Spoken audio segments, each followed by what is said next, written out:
Ada pos.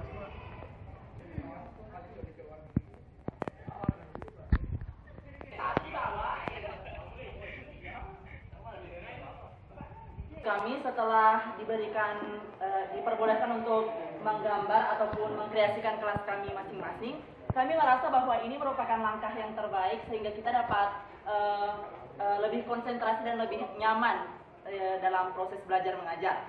Tentu setelah kreasi ini kami buat, kami merasa bahwa kita juga mengalami perkembangan yang sangat pesat karena kita juga melatih daya kreasi kami dalam menggambar tentunya, dan kita juga mampu melihat bahwa banyak sekali siswa-siswi yang sangat kreatif tetapi tidak diberikan tempat untuk merealisasikan seninya.